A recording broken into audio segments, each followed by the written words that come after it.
To truly understand the origin of this nightmare, one must return to the moment when David's high school received a special government grant, where they selected exactly 25 students to participate in a journey to Blackwood Creek, a mysterious and completely abandoned mining town hidden deep within the Appalachian Mountains.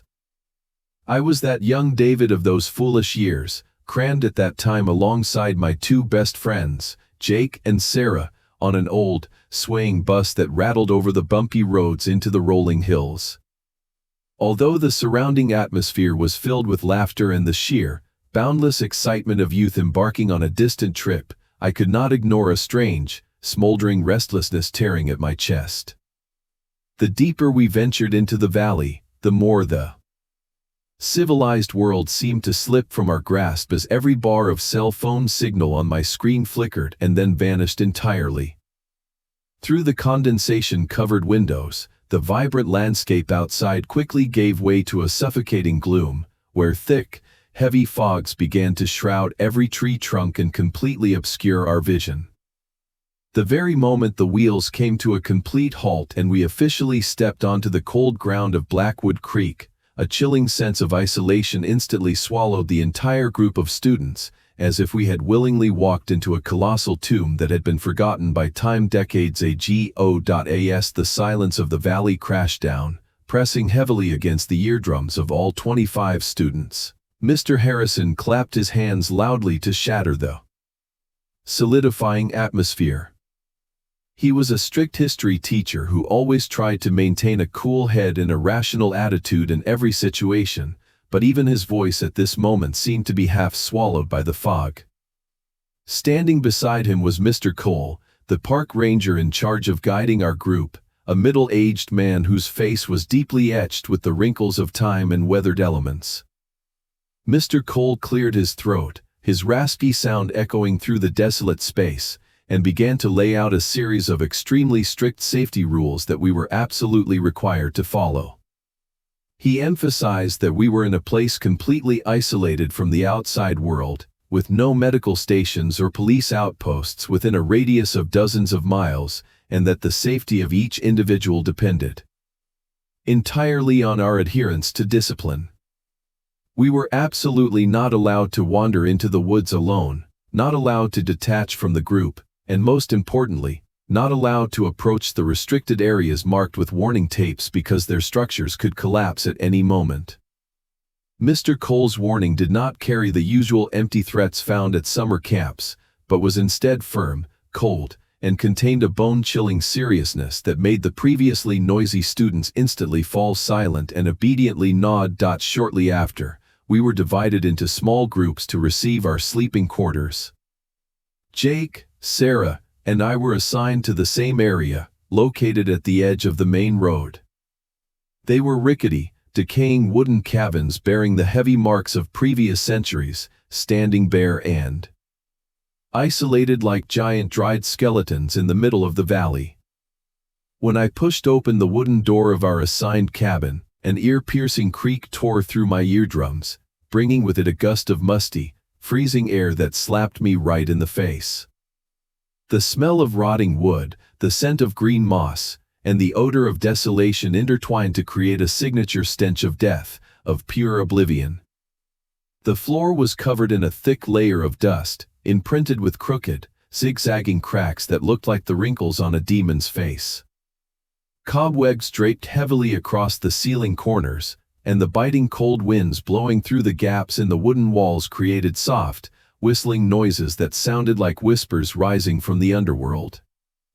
As we rummaged around to pull our night dew-soaked sleeping bags out of our backpacks, the creaking of the floorboards echoed even more macabrely. Mr. Harrison walked along the outside corridor, loudly reminding each room to carefully check the rusted window latches, a request that sounded cautious but only managed to deepen the root of unease in our minds. The rusty nails protruding from the decayed wooden planks looked like the fangs of a beast sitting with its jaws wide open, waiting. Sarah tried to use an old piece of cloth to wipe the dim layer of dust off the wooden table in the center of the room, but the more she wiped, the more intensely the smell of mold rose up, rushing straight into her nose and causing her to cough repeatedly. Jake plopped down onto the old spring mattress, bouncing a few times to create dry, groaning sounds from the aged metal, and looked at me with anxious eyes hidden beneath a forced smile. He asked if we truly had to endure long, dragging days in this dark, God-forsaken hole. I could not answer him because my throat felt as though it was being tightly choked by an invisible hand at that moment. My eyes were glued to the windowpane, clouded with dust, where the fog was rolling out from the deep forest and spilling over the rocky, uneven dirt roads. A sensation of absolute cold, not from the weather, but from a primal, invisible fear, was slowly crawling up my spine. That the silence at Blackwood Creek was unlike the silence of the peaceful countrysides I had once known. It was not the quietness of nature drifting into sleep, but a forced, heavy muteness, an abnormality so profound that I could clearly hear the sound of my own heart beating relentlessly in my chest. There was not a single bird singing, no chirping insects, and the branches in the forest did not even bother to rustle despite the biting cold wind blowing through. Everything seemed to have been drained of life. The ruined houses peeking through the dense fog looked like dark, hollow eyes silently observing every single movement of their uninvited guests. My mind began to be invaded by an ominous premonition, an unconscious whispering voice screaming at me to turn back, to leave this place immediately before the night truly fell. But I did not do that. I just stood there, staring blankly into the endless void, allowing the gloom of this ghostly town to gnaw away at the little courage I had left in me. I told myself that this was just a normal psychological syndrome when experiencing a sudden change in environment, that the instructions from Mr. Harrison and Mr. Cole were merely mandatory procedures, but deep down inside, I knew perfectly well that this place was hiding terrifying secrets that humanity should never touch. The shadows outside began to stretch endlessly over the damp ground, gradually swallowing up the last pale remnants of the dying afternoon light, pulling down the bone-chilling cold of the night that was waiting to descend, bringing with it an evil slowly awakening in the heart of this desolate valley. When darkness completely swallowed Blackwood Creek, turning the valley into a bottomless black hole, Mr. Cole gathered us all at the compacted dirt yard in front of the central complex. The flickering light from the campfire that the boys had just kindled cast bizarre shadows on his angular face, dancing along with the freezing gusts of wind. Instead of letting us rest peacefully after an exhausting, long journey, Mr. Cole asked everyone to grab a flashlight, line up in single file, and follow him. The purpose of this night walk, as he explained in a flat, emotionless voice, was to help us familiarize ourselves with the terrain and clearly understand the history of the place we would be tied to in the coming days. We trudged behind him in silence, weaving through the rugged, gravel-filled dirt roads, flanked by the silhouettes of ancient trees reaching their bare branches toward the night sky like skeletal hands pleading for help. No one dared to crack a joke.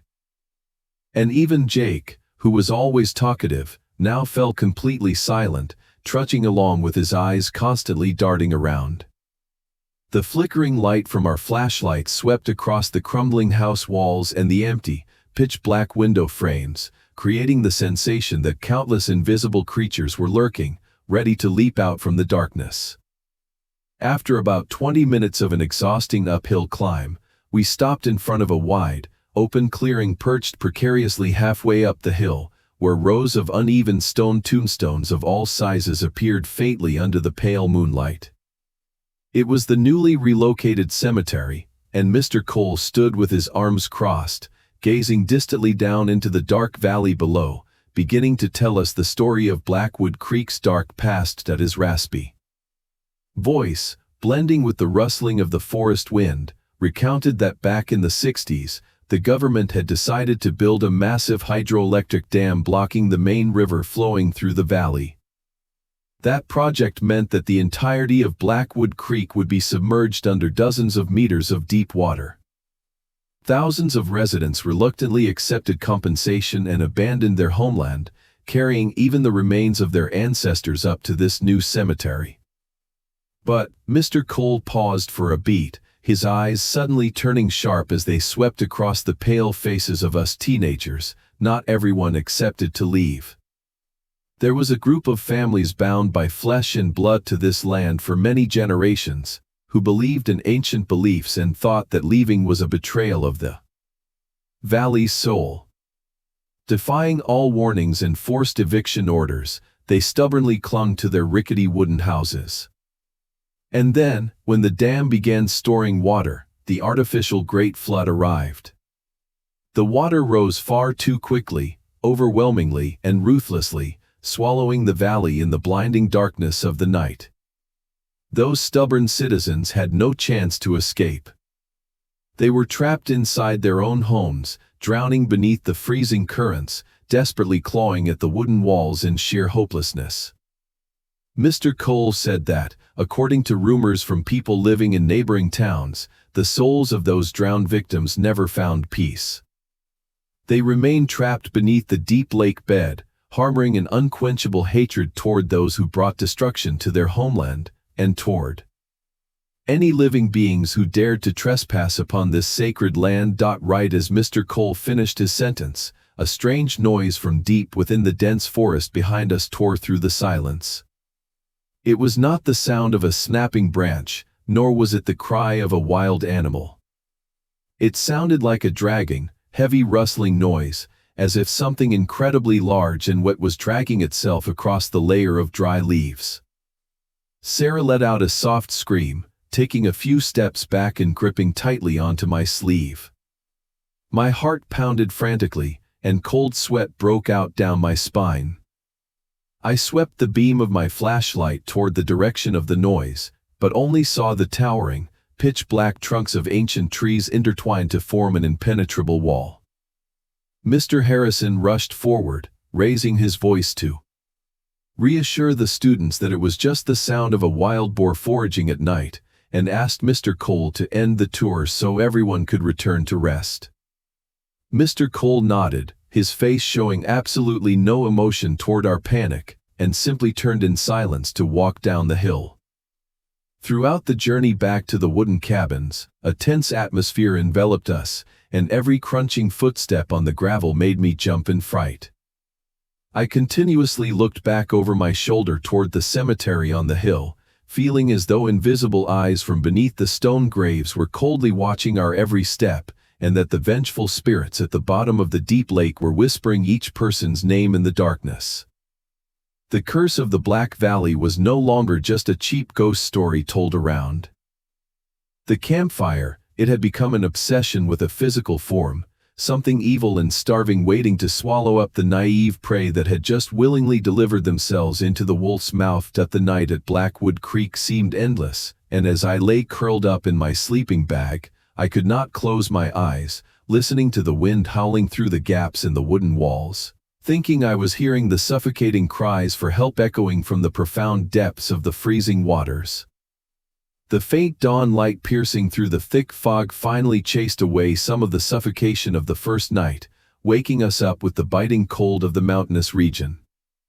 The sleepy teenagers groggily dragged themselves out of the rickety wooden cabins, stretching to catch the meager light struggling to weave through the canopy of ancient trees. Although the ghost of the previous night's event still lingered in our minds, youth is easily swept up by new things, and the sound of laughter began to buzz again when Mr. Harrison assigned tasks to each group. Our duty in the coming days was to restore some basic elements of the town in exchange for free food and lodging. Jake, Sarah, and I were assigned to clean up the abandoned chapel located right next to the main road. Inside the chapel, the air was thick with the smell of mold and dust accumulated over decades. The wooden pews were rotten and speckled with green moss, while the brick floor was completely covered in dry leaves and garbage. While Jake was struggling to shovel a pile of trash into a corner, and Sarah was diligently wiping away the dirt clinging to a cracked stone relief, I was tasked with scraping the peeling old paint off the massive oak doors. Holding the sharp scraper, I began to forcefully push away patches of yellowed paint, revealing the pitch black wood grains beneath. Suddenly, my hand stopped when I noticed deep, crisscrossing scratch marks lying hidden beneath the thick layer of paint. They were not like ordinary scratches caused by impact or time. These deep grooves were imprinted intentionally, looking exactly like the marks of sharp claws frantically tearing at the wooden surface from the outside, as if some entity had desperately wanted to break down the door to storm inside. Curiosity overcame fear, and I continued to scrape harder, expanding the area of peeled paint. Increasingly, I discovered more strange symbols deeply carved into the wood, bizarre, squiggly figures that did not conform to any writing system I had ever known. They were not carved neatly, but were messy and distorted, as if created in a state of sheer panic. Overlapping spiral circles, intersecting diagonal lines forming a complex network, all exuded an indescribable demonic aura. Sweat began to beat on my forehead, even though the surrounding air was still freezing cold. I reached out and lightly touched a symbol that looked like a deformed eye, and immediately, an icy sensation shot from my fingertips straight down my spine. The sound of Jake's laughter and the clacking from Sarah's broom seemed to fade away, giving way to a tingling buzzing sound in my ears, like a whisper rising from the very depths of my mind. I jolted in shock when Sarah placed her hand on my shoulder, asking what I was doing standing there completely spaced out. I hurriedly pointed out the scratches and symbols on the wooden door to my friend. Sarah frowned, her face showing confusion, but she merely shrugged, suggesting that it was probably the mischief of the town's children back in the day, or marks left behind by wild animals. I forced a smile, trying to appear in agreement with Sarah, but deep down, I knew clearly that those symbols did not carry such a simple meaning. They were like warnings, curses buried beneath the dust of time, now slowly revealing themselves, signaling a terrifying secret still slumbering in this deadly valley. The feeling of unease returned, clinging to me persistently like a ghost, making it impossible for me to focus on my work, my eyes constantly darting toward those grotesque symbols, wondering if we had accidentally awakened some evil force that was patiently waiting for the right moment to rise. That when the faded afternoon sunlight began to disappear behind the jagged Rocky Mountains, the atmosphere at Blackwood Creek suddenly shifted, becoming so thick and suffocating that I felt as if I were breathing at the bottom of muddy waters. The cleanup work at the chapel drained the meager remnants of our strength, leaving our arms numb and limp, and layers of sweat clinging tightly to our soaked shirts. The sound of sweeping and paint scraping finally ceased when Mr. Harrison blew a long whistle, announcing it was time to rest and gather to prepare for dinner. While Jake and Sarah lazily threw their tools into a corner and began laughing and teasing each other about the soot-black streaks of dirt on their faces, I lingered near the front porch of the chapel, my eyes uncontrollably sweeping over those wooden planks carved with grotesque symbols one more time. My peers carelessly strolled toward the central complex, their crisp laughter echoing and shattering the town's silent shell, creating a spine-chilling contrast with the cold sensation gripping me tightly. Despite the temperature dropping rapidly with every gust of the desolate evening wind, I felt my spine turn ice cold for an entirely different and far more terrifying reason. Starting from the moment the light gave way to dark, heavy shadows stretching across the cracked earth, a fierce feeling of being hunted rose within me, as intense and clear as if sharp needles of ice were pricking the back of my neck. I slowed my pace, deliberately falling behind Jake and Sarah, and turned around to look at the deserted main road. On both sides of the street, the decaying 2- and 3-story wooden houses stood in silent rows like giant ghosts bowing their heads in eternal mourning. The shattered windows, completely missing their glass, revealed deep, pitch-black voids inside, resembling the empty eye sockets of countless enormous skulls. And from those very gaping black holes, I felt countless invisible eyes piercing through the thin veil of fog, staring directly at our group of students. It was not a mere hallucination of a tired mind after a day of hard labor, but the wildest, most primal instinct of a human being detecting extreme danger lurking all around. Every time I snapped my head toward a house with a sagging porch on the left, the feeling of being secretly watched immediately shifted to the attic windows of the rotting wooden house on the right. I strained my eyes, staring deep into the darkness inside those houses, desperately searching for a silhouette, a slight movement, or even a shifting of the torn, moldy curtains, but there was absolutely nothing except a silent blackness that was suffocating. The silence of the town at this moment was no longer the simple quietness of an abandoned land, but the breath-holding anticipation of a pack of hunting beasts right before delivering the fatal blow. I recalled the frantic claw marks on the chapel door from that morning, remembered Mr. Cole's macabre tale about the people who had drowned in resentment at the bottom of the lake, and my stomach churned with a freezing surge of air threatening to spill over. Could it be that the souls trapped at the bottom of that deadly water had risen with the evening fog, hiding themselves behind those decayed wooden walls to resentfully gaze upon the strangers breathing freely on their sacred land? My breathing became ragged, my chest tightening in sheer panic as the illusion of bloated, pale faces appearing and disappearing behind the broken glass kept haunting my mind. Jake's voice shouting my name rang out sharply, severing the increasingly swollen paranoid train of thought and jerking me back to stark reality. I hurriedly pedaled my legs to catch up with my friends, the crunching gravel under my shoe heels acting as an urging sound, not daring to look back at that gloomy street even once more, but the sticky sensation of countless invisible eyes planted firmly on the back of my neck refused to let me go. That even when I had stepped into the communal yard area, flooded with warm storm lantern light and the lively chatter of other student groups, I still cowered and shrank into a dark corner, my hands unconsciously intertwining so tightly that my knuckles turned pale white and beaded with sweat. The noisy scene around me now appeared merely as a fragile, pathetically weak rapping against the sheer eeriness of this place. I bitterly realized that Blackwood Creek was not empty at all. This ghostly town was entirely packed with evil, invisible residents, and this afternoon, when the darkness descended to besiege the Black Valley, they had begun to awaken and stretch their craving gazes toward the only living survivors present here. Dinner passed amidst the low whispers of the students surrounding the fiercely burning campfire in the middle of the large dirt yard. The heat from the cracking dry firewood somewhat dispelled the bone-piercing cold of the Appalachian mountains, but was completely powerless in warming my heart, which was overflowing with bewilderment.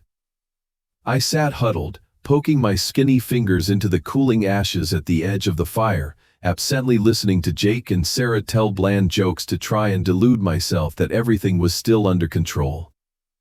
Around us, the darkness had cast a pitch-black curtain, so thick that it seemed one could use a knife to cut it into pieces.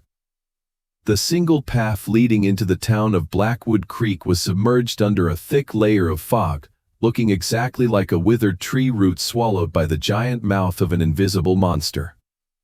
The air was horrifyingly silent, occasionally interrupted only by the sound of the wind howling through the gaps of the abandoned wooden houses, sounding like weeping lamentations echoing from some distant realm. Just as the noise of the teenagers was gradually dying down due to exhaustion, a pale, sickly yellow beam of light suddenly ripped through the quiet curtain of night from the darkest edge of the horizon.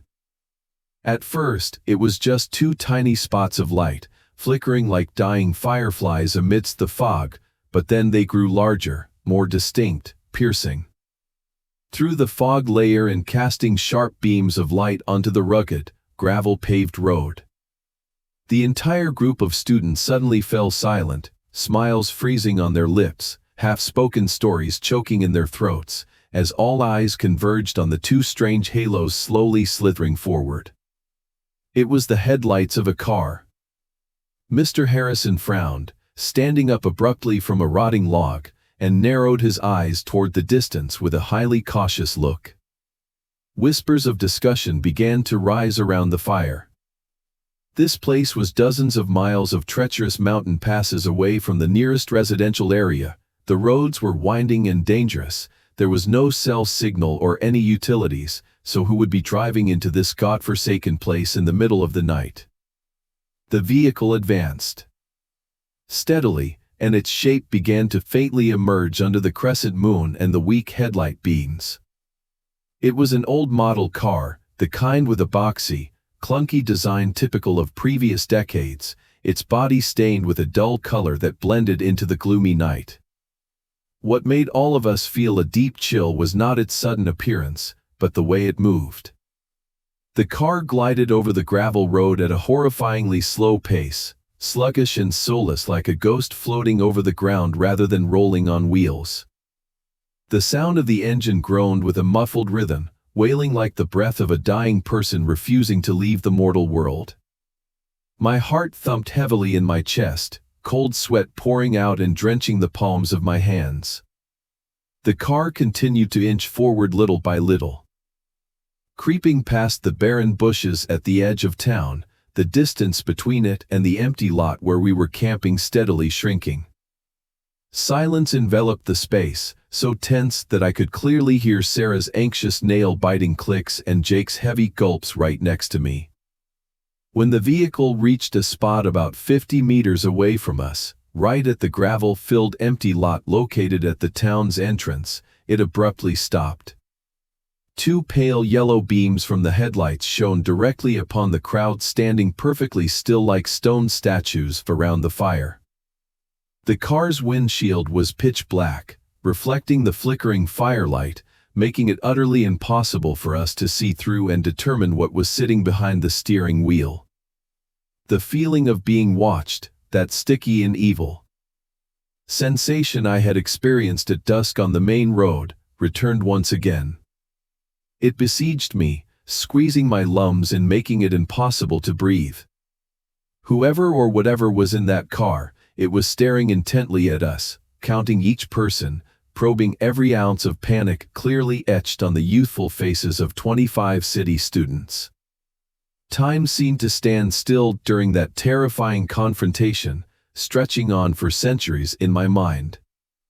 Mr. Harrison took a deep breath, preparing to step forward to call out a question, when suddenly, the car engine roared with a dry, harsh sound. It abruptly shifted gears, its tires grinding against the gravel road creating a macabre crunching noise, and stubbornly turned around in a bulky and clumsy yet extremely decisive manner. Without a single honk, without a word of greeting or explanation, that ghostly car simply crawled steadily back down the dark slope it had just crept up. The two hazy beams of light faded away, sinking into the thick darkness and the freezing fog, leaving behind the dying campfire and the people standing frozen and shivering in the bone-piercing cold of the Black Valley, no one daring to utter a single word to rationalize the bizarre, spine-chilling visit that had just stripped away our last sliver of false peace. That the silence had barely besieged the gravel lot for long before murmurs of speculation began to break out among the students sitting around the dying campfire. A few upperclassmen boys tried to force out awkward smiles, whispering to each other that perhaps it was just a malicious prank by the local youths from neighboring towns, knowing a group of city students had come to camp. Mr. Harrison cleared his throat, trying to regain his usual authority to calm everyone down, telling us to remain calm and not wander away from the fire's light, but I could spot the slight tremble hidden at the corner of his mouth and the tightly bunched wrinkles of stress on his forehead. His comforting words had not even managed to soothe the frantic beating of my heart when, from the end of the pitch-black dirt path, the muffled groaning sound of a vehicle engine rang out once again, tearing through the thick fog. This time, the engine noise sounded heavier and more urgent, bringing with it the familiar pale yellow beams slowly piercing the wall of darkness. All murmuring among the teenagers was instantly choked off, giving way to an enveloping deadly silence. This time, there was not just one, but two identical cars creeping forward tail to tail. They bore the exact same archaic, boxy design, the same dull paint color as if covered by layers of the dust of time, and most terrifying of all was that their movement was perfectly synchronized. The second car closely tailed the first at an unbelievably near distance, moving incredibly slowly, sluggishly drifting over the jagged rocky road exactly like a perfectly choreographed funeral procession from the underworld. The flippant attitudes, forced smiles, and naive curiosity of the youth completely evaporated without a trace, replaced by a surging primal terror that suffocated every breath. Jake gripped my arms so tightly that his fingernails dug deep into my flesh, causing sharp pain, while Sarah brought both hands to cover her mouth to stifle the choked sobs threatening to burst out. I glanced at Mr. Harrison, and the tension was now blatantly visible on his pale face. He turned his eyes to Mr. Cole, who was still standing petrified at the edge of the grass, as if silently asking if the local ranger knew who these bizarre intruders were, but the only response was a slow, helpless shake of the head. The two phantom cars repeated the exact script of their previous appearance, trudging toward the gravel area, pausing for a brief moment that felt like centuries, with not a single door opening and no silhouette appearing behind the darkened glass, before clumsily turning around and obediently following one another back into the void. A few girls began to sob uncontrollably, their sniffling sounds ringing out in the late night, making the atmosphere even more desolate and chilling. The teachers paced around in circles, repeatedly demanding that we sit close to one another, their eyes constantly scanning the thick fog as if waiting for something even worse to strike. And that worst thing did not make us wait very long. Only a few minutes passed in a silence stretched tight as a string, when the sound of tires grinding on gravel ruthlessly echoed for the third time. Fear had reached its peak, transforming into a paralyzing despair as, from within the fog, three identical cars stubbornly emerged. The headlights of all three vehicles merged into a blinding glare, casting our long, crooked, and grotesque shadows onto the decayed wooden walls behind us. They still maintained that agonizingly slow, tortoise-like speed, drifting one after another in a horrifyingly perfect rhythm. But this time, they did not stop and turn away like the previous two times. All three cars advanced stubbornly straight into the gravel lot exactly 50 meters away from where our group was standing, aligning into a perfectly straight horizontal row right at the edge of the campsite, aiming their glaring headlights directly at the faces of 25 people contorted in sheer terror. Then suddenly, the groaning sounds of all three engines simultaneously died out in the exact same fraction of a second. No more lights, no more engine noise. Everything around us seemed to plummet into an abyss of absolute silence. The night fell. Once again, pitch black and thick, draping over the three silent, cold metal blocks lying in wait ahead, signaling that an ultimate nightmare had truly just begun to reach out its evil tentacles to grab us. The deadly silence dragged on in the thick darkness like a giant black velvet curtain slamming shut, suffocating the frail breaths of 25 people huddled together by the dying fire. The space was so quiet that I could clearly hear the blood rushing past my temples and the chattering teeth of my friends nearby. Amidst that space thick with extreme fear, a series of dry metallic clanks rang out simultaneously, breaking the night. The door locks of the three cars popped open at the exact same split second, precise and synchronized to a terrifying degree, as if programmed by a machine rather than operated by human hands. The screeching of rusted hinges grated against the cold air, making the fine hairs on my arms stand straight up. From within the pitch-black cabins of the three metal blocks, three unusually tall figures slowly stepped outside. They wore baggy, dark clothing that blended into the darkness, making their stature appear even more massive and bizarre. All three entities took slow steps, silently treading over the crunching gravel, then stopped together right next to the hoods of their cars, forming a perfect line.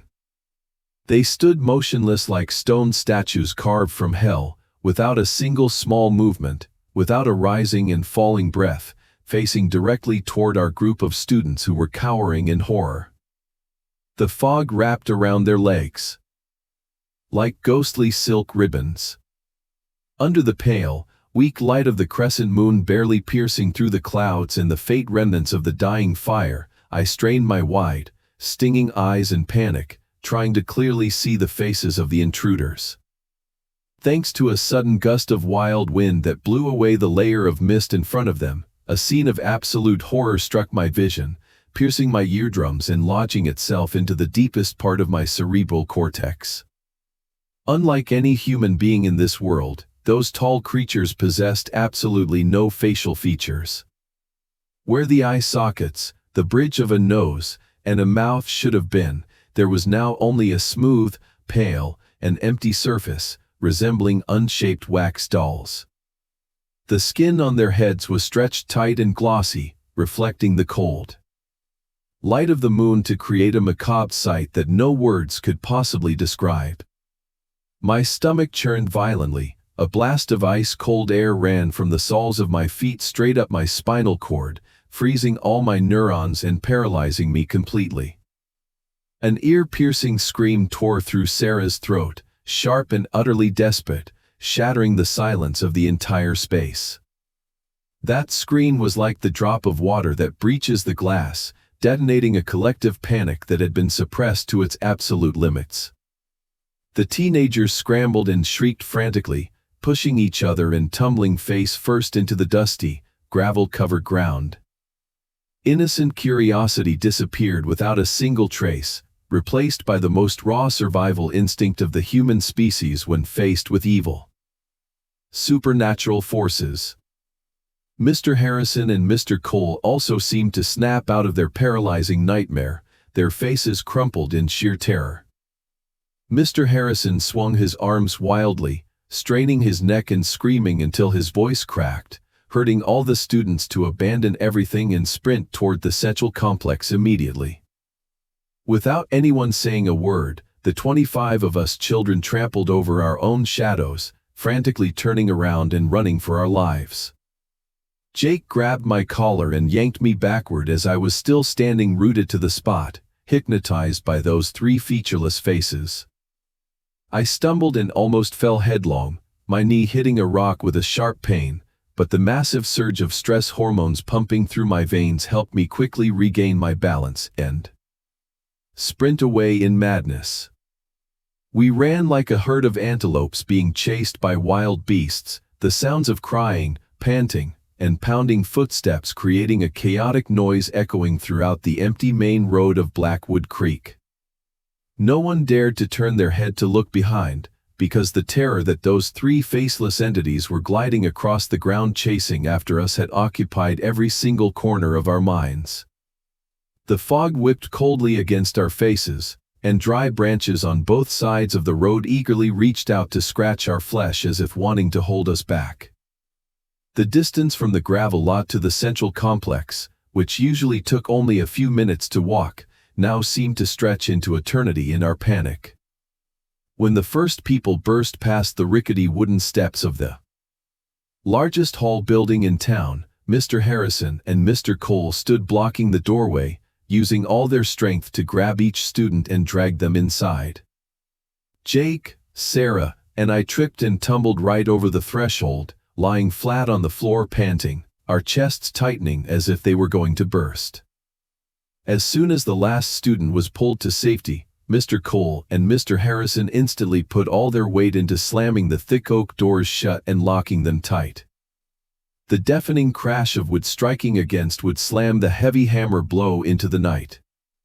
Mr. Harrison hurriedly dropped the heavy rusted iron latch, thick as an arm, into place, while Mr. Cole frantically jammed two heavy oak chairs under the door frame to reinforce it. Inside the dark room were only a few rays of moonlight sneaked through the high windows, the sobbing of the girls and the heavy, ragged panting of the boys blended together, creating a suffocating and despairing atmosphere. We huddled together into a circle, shivering and clinging tightly to one another, straining our ears to listen for any movement from the outside. No one knew what was waiting out there, but everyone clearly understood one thing. Blackwood Creek was not an abandoned town but a deadly cage that had just slammed its doors shut, locking us inside along with demons bearing no human form. That night dragged on like an entire century, submerged in sheer terrifying obsession, as the 25 of us children lay curled up on the cold wooden floor of the central complex, holding our breath, waiting for a brutal attack. Screaming out from the darkness, but the strange thing was that everything outside that thick oak door maintained a bone-chilling silence. There was no violent pounding on the door, no sound of marching footsteps storming in, and not a single scratching noise tearing through the thick fog, until the first pale rays of dawn timidly pierced the dust-covered glass, landing on the haggard, sleep-deprived faces of the entire group. Only then did Mr. Harrison take a deep breath, tremblingly lifting the heavy rusted iron latch to push the door slightly open, observing the situation outside the gravel lot where the 3 ghostly metal blocks had been stationed the night before. Now, that area was completely empty and silent, leaving not even a single tire track or indentation on the uneven ground, as if the appearance of those faceless entities was merely a collective nightmare that had just evaporated under the brilliant morning sun. Mr. Harrison hurriedly summoned all the students out to the cracked dirt courtyard and loudly began offering the most logical explanations a teacher could think of to suit the panic-stricken atmosphere waiting to explode. He spoke firmly, claiming that the entire incident last night was just a very cruel, drawn-out prank by idle youths from nearby towns, people who had deliberately smeared plaster or worn homemade human skin masks to frighten weak-willed city students.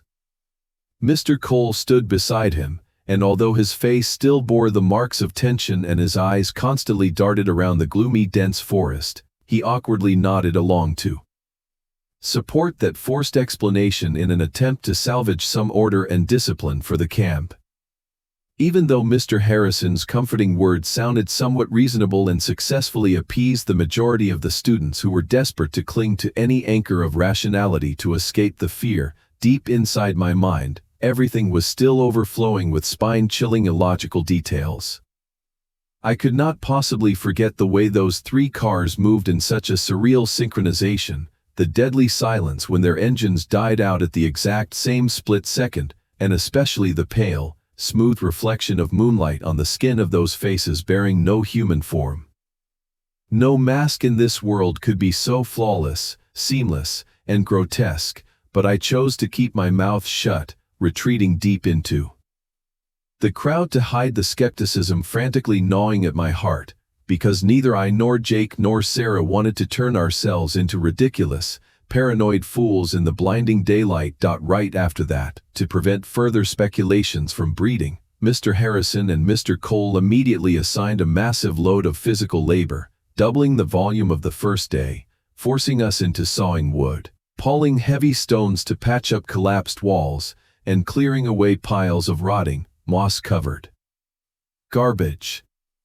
This ruthless tactic by the teachers indeed worked thoroughly, as the sheer physical exhaustion eating away at our bodies began to speak louder, drowning out the frantic turmoil in our souls. Blistered and bleeding palms, aching and red swollen biceps, limp and exhausted legs, and layers of soaking sweat clinging to our clothes mixed with blinding dust successfully drained every ounce of anxious energy, leaving the teenagers with no mind left to care about the ghosts lurking in the night. The next 3 days passed in such a labor-exhausting loop, and the tightly wound atmosphere gradually loosened, giving way to a highly fragile, fake sense of peace. The sawing sounds of wood, the clanging of hoes and shovels striking the stone ground mixed with Jake and Sarah's teasing and scolding each other to chase away fatigue created a perfect screen to cover up the evil abnormality of the Black Valley. The teenagers quickly borrowed the harsh daylight to forget the terrifying incident of that night, continuing to exhaust their strength in exchange for hasty meals. Whenever darkness descended to embrace the entire town of Blackwood Creek, before primal fear could even slither out from the dark corners, exhaustion had brutally struck everyone down, throwing us into deep, dreamless sleeps, leaving our fragile lives to the mercy of the thin, rickety wooden walls. I still vividly remember the spine-chilling, deceitful feeling of those days when everything seemed to drape itself in a suffocatingly safe shell, everyone trying to force smiles and pretend things were fine, while an invisible, freezing cold air constantly hovered, caressing the back of my neck. That acute instinct kept whispering into my ear, reminding me that the eyes of the invisible hunters were always wide open, hidden behind the shattered window panes, ruthlessly monitoring our every faint breath. Patiently waiting for the moment this fortress of vigilance completely collapsed to rush out and grab the naive prey who were deluding themselves in a horrifyingly silent trap of peace. On the morning of the 4th day of this mind-deceiving chain of hard labor, our group of 3, including myself, Jake, and Sarah, was assigned by Mr. Harrison to a far more isolated task, which was to clean out a 2-story wooden house tucked away at the very edge of town, right up against the dense, foggy forest boundary. Unlike the buildings on the main road which had been somewhat cleared, this house seemed to be completely isolated by the rest of Blackwood Creek, with green moss and thorny vines crawling and wrapping tightly around every rotting porch pillar, as if trying to drag that rickety structure back down into the Mother Earth. When we squeezed through the warped, stuck front door, a pungent stench of mold and dead rats rushed straight into our nasal cavities, making Sarah almost gag, while Jake continuously muttered curses at the group's terrible luck. The space inside was dim and dark because the windows had been boarded up with planks from God knows when, allowing only toothpick-thin rays of light to pierce through the gaps, illuminating the dust particles dancing in the stagnant air. We split up to gather piles of rags, broken pottery, and mounds of decaying furniture sitting in the middle of the room. While struggling to pry up a piece of woven rug that had turned into a slippery patch of mold at the foot of the stairs, the tip of my shovel accidentally struck a loose floorboard, producing a dry, cracking sound.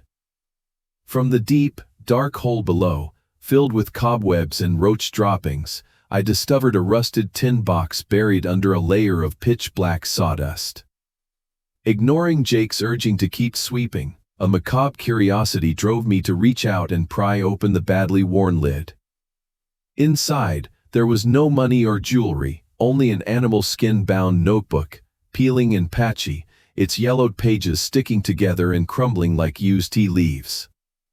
I carefully used my trembling fingertips to separate the brittle edges of the pages to read the squiggly handwriting done in black ink that had faded over the years. It appeared to be the diary of a man who had lived in this very house during the final days before the artificial Great Flood crashed down to swallow the valley. The beginning of the notebook consisted merely of furious complaints about the government's hydroelectric dam project, but as I flipped toward the final pages, the handwriting became increasingly frantic, slanted, and severely trembling, as if the writer was in a state of sheer terror.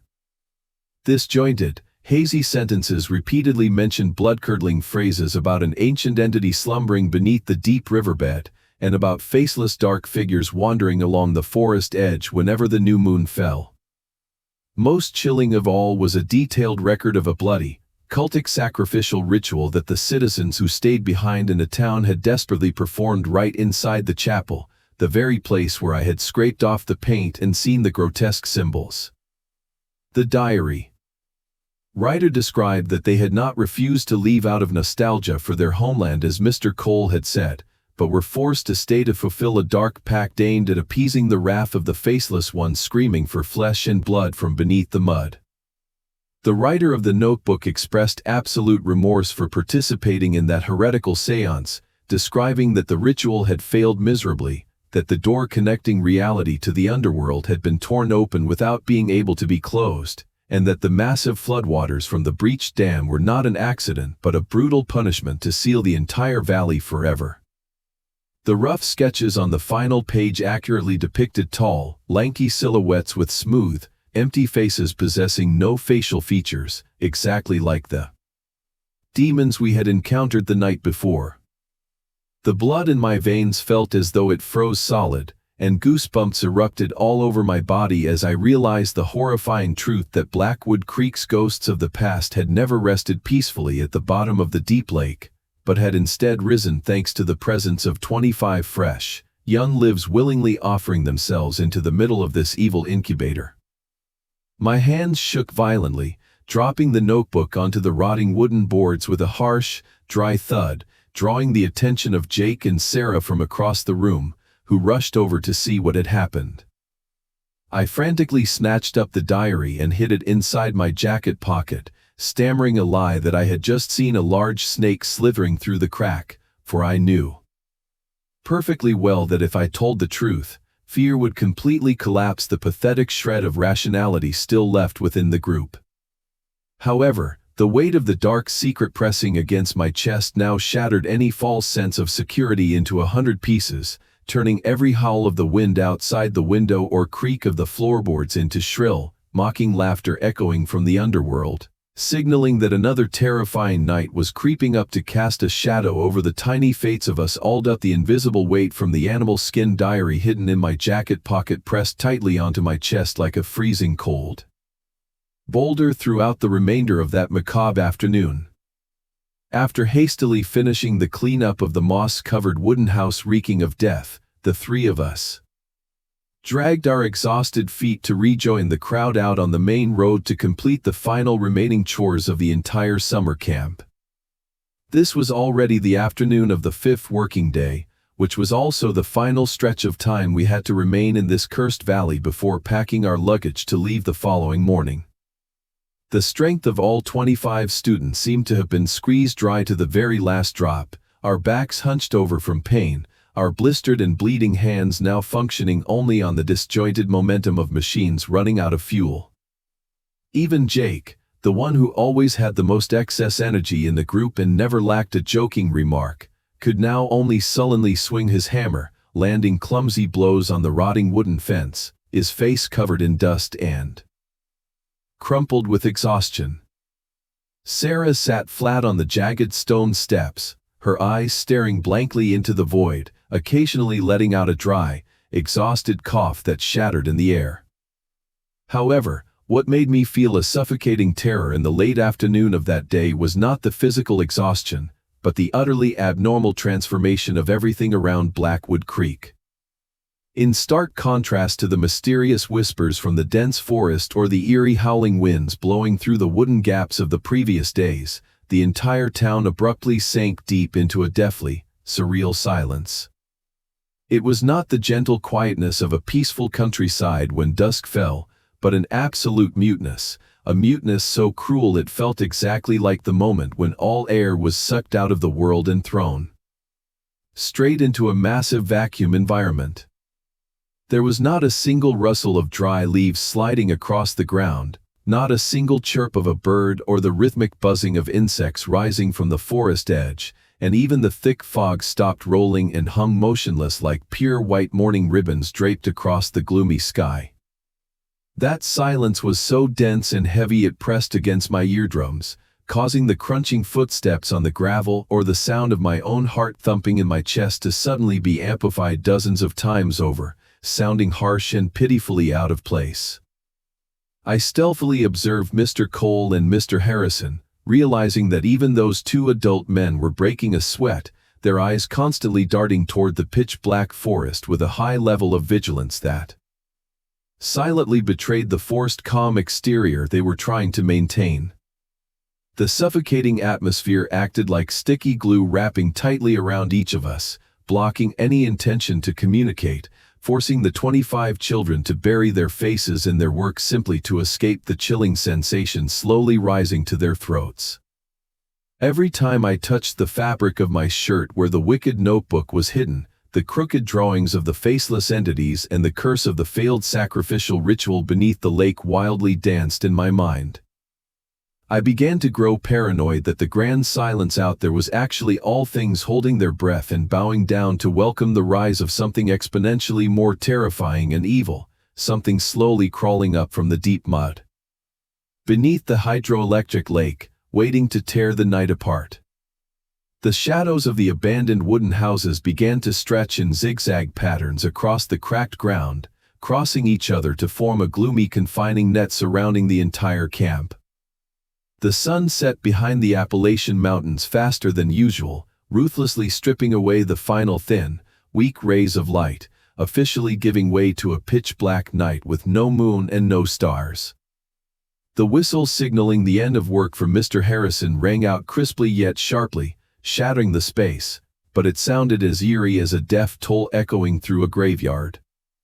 The teenagers sluggishly packed up their tools, trudging back to the central complex to have their final dinner, with no one knowing that the spine-chilling silence enveloping the town this afternoon was the perfect stepping stone, a sinister retreat by the forces of darkness as they eagerly prepared to serve up a feast of absolute horror for the endless, long night ahead. The final dinner slid down my throat, tasting as bland and tasteless as chewing dry straw, because the minds of the 25 people at this moment craved only one thing, which was to lay their backs down on the old mattresses to escape the physical and mental draining of the Black Valley.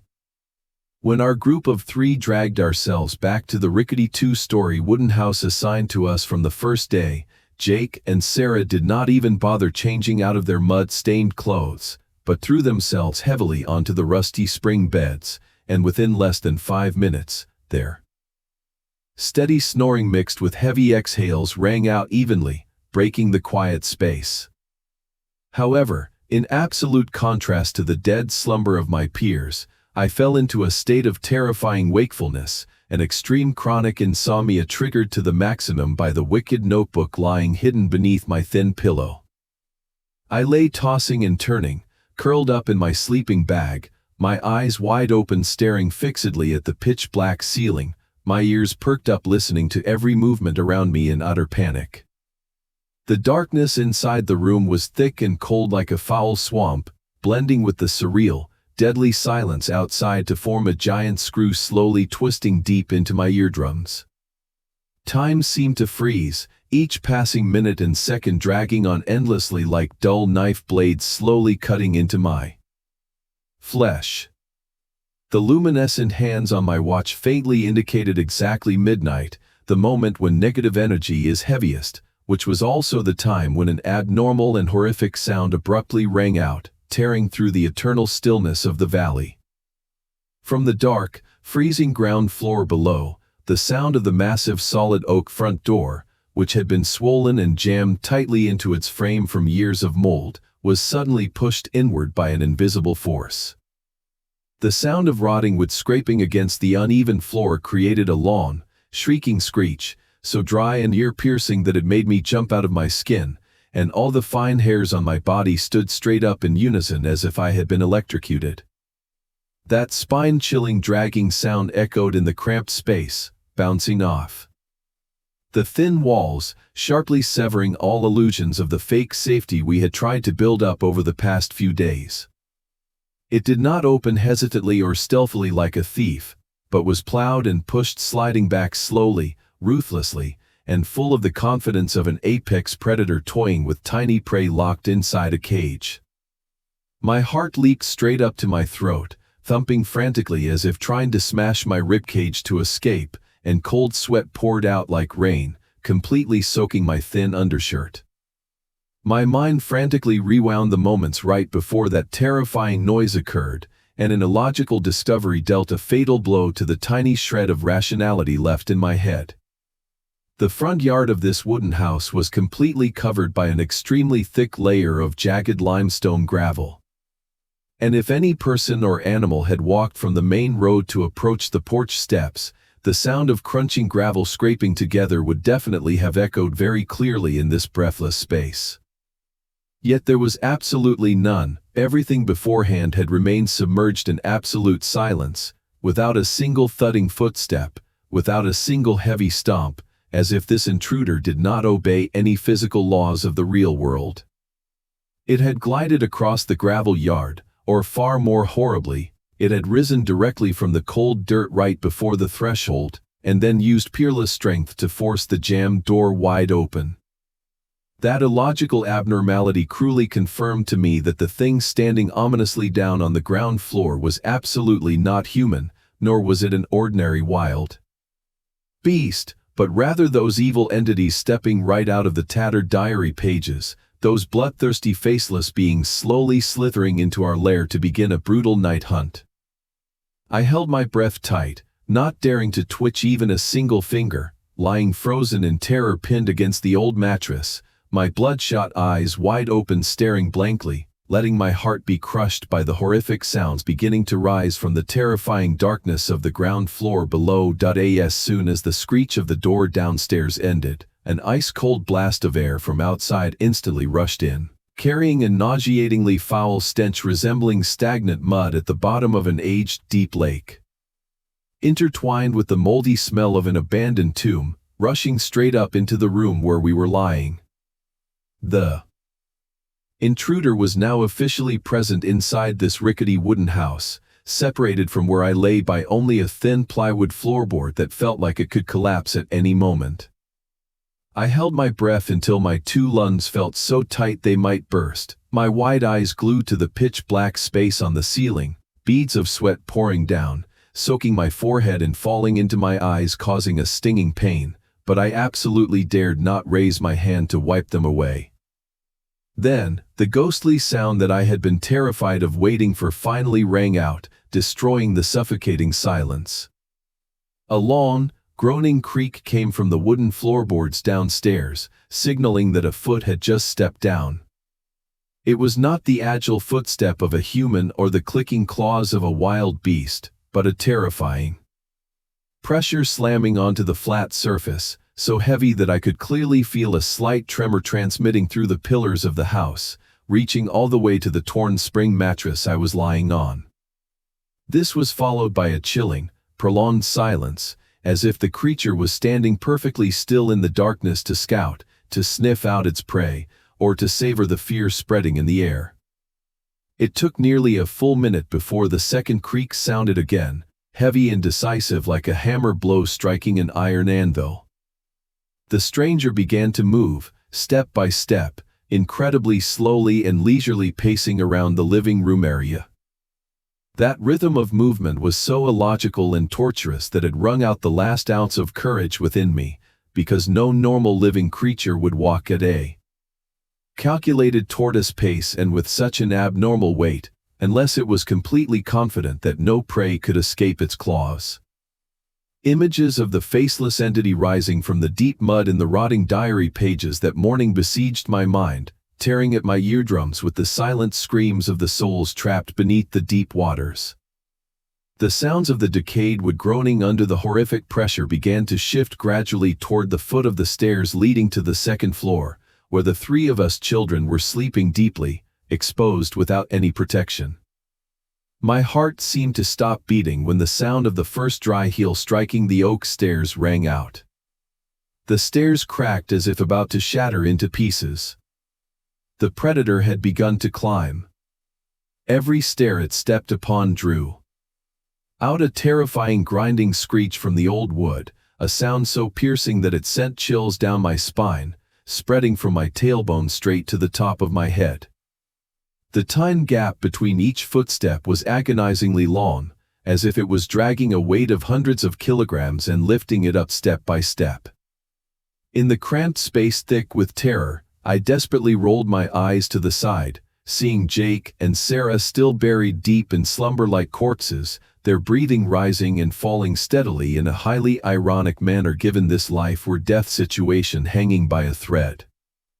The sickly pale moonlight piercing through the cracks in the boarded-up windows cast dim streaks of light onto their relaxed, innocent faces, creating a jagged contrast with the dark shadow of death inching its way toward us one gap at a time. I opened my mouth wanting to scream to wake them up, wanting to leap up and find some kind of weapon for self-defense, but all the muscles in my body had been completely paralyzed by sleep paralysis, and not even a single vocal cord could vibrate to produce the slightest moan. A feeling of ultimate helplessness drowned me to the very bottom of despair, forcing me to lie perfectly still like a senseless lump of meat, biting my lower lip tightly until it bled so I could taste the salty, rusty flavor spreading in my mouth just to keep myself from going insane. 9, 10, 11. I frantically counted each heavy tremor transmitting through the oak wood in extreme panic, every number ringing in my head marking another step claimed by that bizarre entity. Winda. Loudest and most fierce crack resounded, marking the final stair. The being had officially set foot on the floorboards of the second-floor hallway. A deadly silence crashed down once again, thicker, colder, and heavier than ever before. The creature stopped, so quietly that I felt as if time had frozen solid and the air had stopped circulating. My heart felt as though an invisible hand was squeezing it tight, painful and suffocating. But then, that cruel creaking sound rose up once more, and this time it was no longer lingering aimlessly at the top of the stairs. The lead heavy footstep stubbornly made a sharp turn on the rickety plywood floor, step by step moving incredibly slowly, ruthlessly, and decisively straight toward the closed bedroom door where I lay cowering. The foul stench of decay became increasingly dense, rushing straight into my sinuses, accompanied by a ghostly, viscous, gurgling panting echoing through the gap beneath the base of the wall.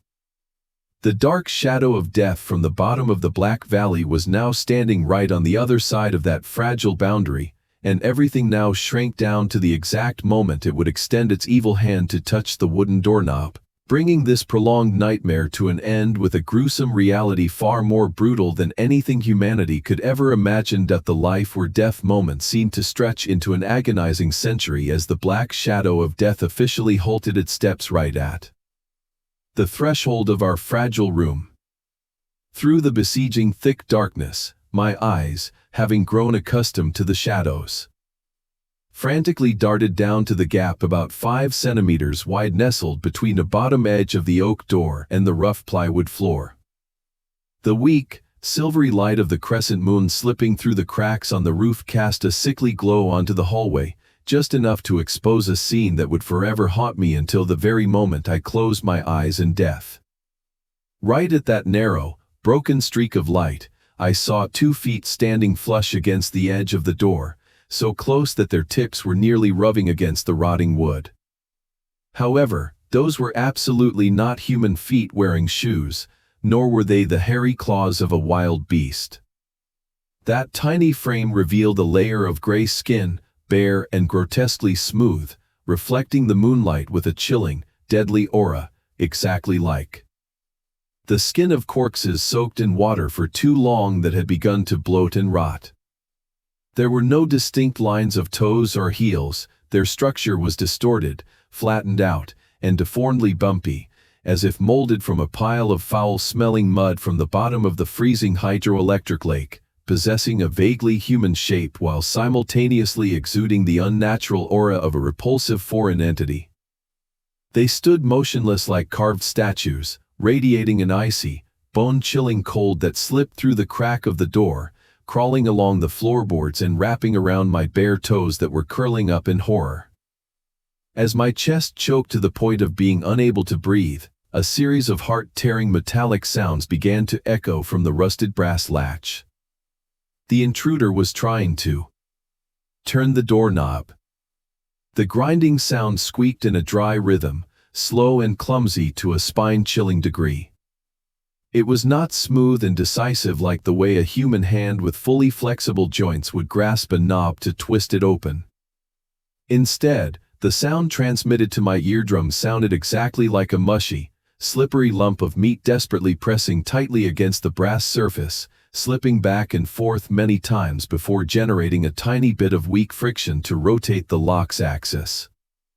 The clicking of the internal metal catches rang out in disjointed, distorted, and hesitant snaps, as if the creature outside possessed no normal human hand structure, having no fingers to grip with, but was simply using a stubby tentacle or some deformed limb piece to forcefully press against the handle with. A purely brutal instinct. Despair surged up, choking my throat as I witnessed the old brass doorknob slowly being twisted bit by bit under that illogical pressure. Every millimeter the metal shifted was a cruel knife chopping into my nervous system that was already stretched tight as a wire. The silence of the room was now left only with the groaning of the lock and the macabre, viscous, muddy panting echoing from behind the wooden wall. Miserably, I shifted my eyes to Jake and Sarah, two innocent friends still deeply submerged in a peaceful dreamland, completely unaware that the boundary between their life and death now depended entirely on a rusty door latch slowly surrendering to the evil strength of a demon. I wanted to scream, wanted to wake them up, wanted to lunge forward to jam my body tightly against the door, but my body was entirely petrified by the massive overload of adrenaline pumped into my veins. My mind was shrieking wildly, but my physical body obediently submitted to the paralysis of sleep paralysis. I could only stare blankly at the doorknob turning to its absolute breaking point, picturing the moment the latch would pop off, the oak door would swing wide open, revealing the smooth, featureless face of the demon looming right before my bed. The deadly, foul smell of muddy swamps now flooded the space, besieging my lungs, signaling that this final line of defense made of rotting wood was about to collapse, and the monster from the bottom of the Black Valley was entirely ready to extend its slimy, freezing cold limb into the night to savor the feast of fresh blood and meat it had patiently stalked over the past few days. The rusty brass latch had been twisted to its ultimate limit, just waiting to burst open with a dry snap, when the endurance threshold of my nervous system officially snapped as well. The terrifying pressure from the icy killing intent and the rotting mud smell blowing in from the gap beneath the door exceeded the breaking point of a normal human mind, forcing the most primal survival instinct within me to rise up and shatter the paralyzing shell of sleep paralysis. In a desperate effort to drag my body backward to hide deeper into the corner of the wall, my elbow accidentally scraped hard against the surface of the old spring mattress, pulling my entire body weight along to slide a long streak across the rickety plywood floor. An ear-piercing creak rang out, sharp and harsh like a gunshot exploding in the thick, silent space of the room, tearing through the night and betraying all my miserable attempts at staying hidden. The very moment that fateful sound transmitted out to the hallway, every evil movement of the creature behind the door abruptly froze. The taut brass doorknob suddenly snapped back to its original position with a brutal crack, and echoing through the space was an enveloping deadly silence, a silence as sharp as a razor as both I and the faceless demon realized that the veil of secrecy had been torn away and the prey inside was completely awake. That moment of holding our breath, separated only by a rotting wooden wall, was as brief as a blink of an eye but dragged on like centuries of torment in my mind, only to be followed immediately by a series of surreal events exploding far beyond any boundaries of physical laws. The intruder did not smash or storm into the room like a mindless, starving beast, but suddenly turned around with an illogical, abrupt shift. Through the gap exactly 5 centimeters wide beneath the door, I watched in terror as those two grotesque gray feet jerked backward and immediately bolted down the hallway at a soul-shattering speed. The sound of its footsteps pounding against the plywood floor was no longer the slow, macabre dragging from when it advanced, but transformed into a series of frantic, rapid-fire, and brutal impacts that violently shook the entire structure of the second floor. What made the blood in my veins freeze into blocks of ice was not just its terrifying speed darting away like an evil black lightning bolt, but the horrifying mass accompanying every step it brought down upon the wooden surface. Each running stride of that creature slamming into the floor produced a harsh and heavy sound as if a massive, solid iron block weighing 300 kilograms was relentlessly driving cruel sledgehammer blows into the rickety structure of the old house. The ceiling below trembled violently, decades of accumulated sawdust and dirt raining down like a gray shower covering Jake and Sarah's blankets, yet the two of them remained submerged in their deep slumber in an extremely abnormal way. That monster charged straight down the solid oak staircase, every single stair it stepped on screaming in agony with cracking sounds as if they were about to be pulverized into a million pieces. Its terrifying weight and acceleration created a physical shockwave transmitting straight through the support pillars, bouncing me up off the mattress surface. It took less than 2 brief seconds for that massive weight to sweep across the entire height of the 11 stairs, a surreal, non-human speed that no track athlete or giant beast could ever perform in such a cramped space without tripping and cracking their skull open. As soon as the moving shockwave hit the ground floor, a door slam rang out, blindingly loud like a thunderclap exploding in a clear sky.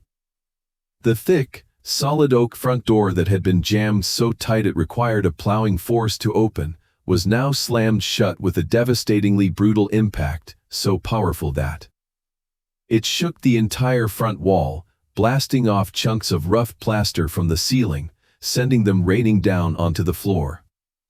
That earth-shattering impact left a ringing aftershock buzzing deeply in my eardrums, swept away the foul odor stagnant in the air, and carried that evil creature away, vanishing without a trace into the endless, pitch-black night outside. The familiar, suffocating silence of the valley quickly rushed back to lay siege to the wooden house, but now inside my mind remained only an absolute, bone-chilling certainty. No living creature on this earth, no biological body of flesh and bone weighing up to 300 kilograms could possibly tear through the wind and dash away with such an illogical, phantom speed. The thing that had just escaped our house, the thing that had just twisted the doorknob and stood only a breath away from me, was entirely a demon stepping straight out of eternal darkness, an ancient ghost unbound by any limits of the physical world, and it only retreated tonight as a ruthless act of content before truly preparing its feast of mortal flesh and blood. As soon as the aftershock of the earth-shattering door slam faded into the pitch-black void, the seal holding back the suppression in my throat shattered simultaneously, releasing a scream of ultimate panic that tore through the silent night. My scream was ragged, wild, and desperate, like the cry for help of a drowning person being dragged down to the deep waters, sharply cutting through the abnormally deep slumber of Jake and Sarah. My 2 friends jolted awake, springing up from the mattresses covered in sawdust and fallen ceiling dust, their faces crumpled in terror and bewilderment as they saw me curled up in a dark corner, my hands clutching my head, trembling uncontrollably like a dry leaf caught in a storm. Jake frantically lunged forward to grab my shoulders and shook me hard, his mouth continuously demanding to know what terrible thing had just happened, while Sarah clutched her chest, panting heavily, her eyes sweeping across the dim room in sheer terror. I could not speak a word, only managing to point my stiff fingers toward the still tightly shut oak door, my mouth stammering meaningless sounds about a massive entity weighing 300 kilograms that had just escaped. At that exact moment, from out on the deserted main road, a series of high-powered flashlight beams simultaneously tore through the fog, piercing through our boarded-up windows. The sound of heavy footsteps and the voices of Mr. Harrison and Mr. Cole calling out our names echoed urgently, stirring up a whole corner of the town of Blackwood Creek. It was clear that the harsh sounds of the brutal escape footsteps and the earth-shaking door slam earlier had not only ravaged my own hearing but had awakened all 25 people sleeping in the camp.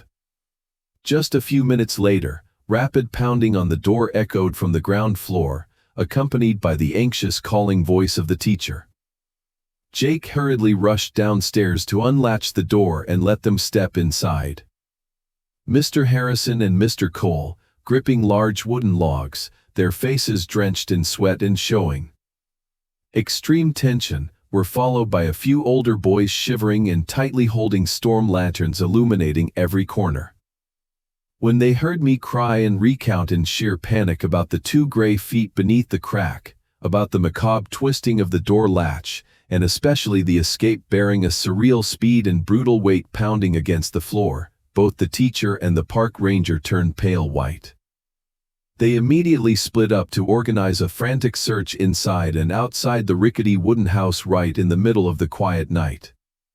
Flashlight beams swept back and forth wildly, tearing up the darkness, searching every bush, under every staircase, and every hidden corner of the desolate garden, but everything outside maintained a deadly silence, not leaving behind even a single tiny trace.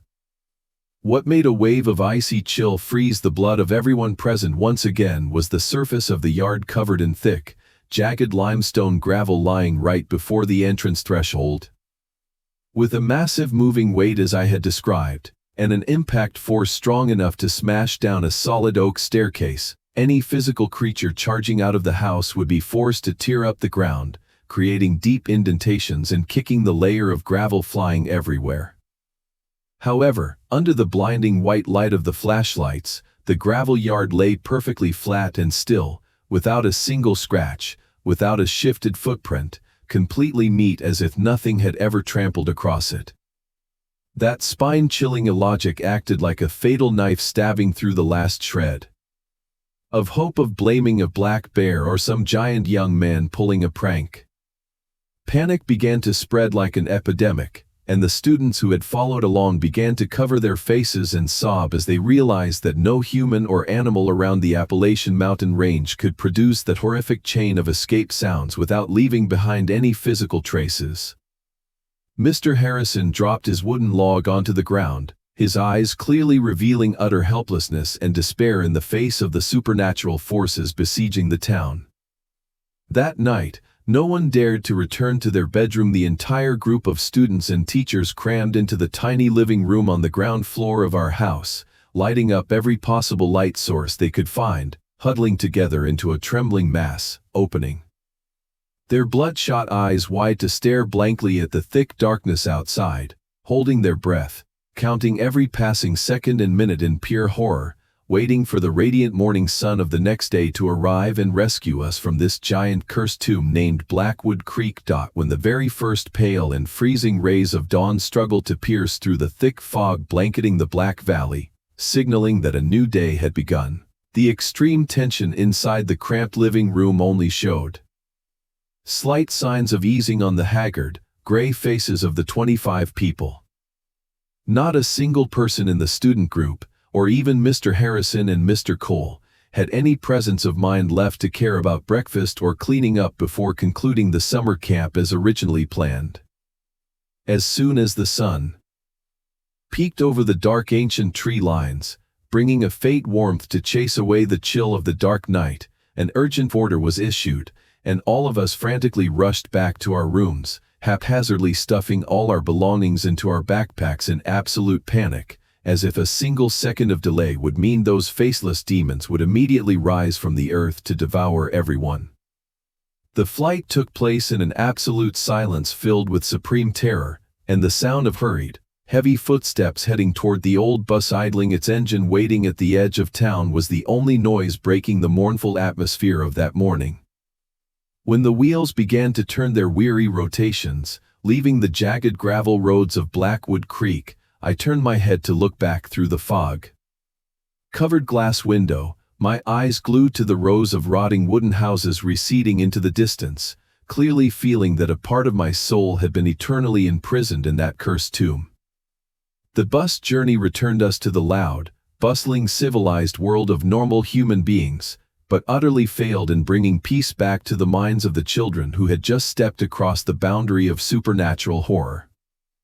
The memory of that terrifying night carved itself into my cerebral cortex as a bloody psychological scar that could never be healed, a haunting ghost so persistent that only a few months after returning to normal life, my close group of friends consisting of myself, Jake, and Sarah automatically avoided and alienated each other, because every time we accidentally locked eyes, we felt as though we were being thrown right back into that dark room, seeing the image of the two bare, gray feet again and hearing the ear-piercing screech of the metal door latch echoing in our ears. The wheel of time ruthlessly rolled over and washed away 21 long years, turning the naive 17-year-old teenager of the past into a 38-year-old adult man named David Miller, who is currently a data analyst living an extremely lonely and closed-off life in the foggy city of Seattle.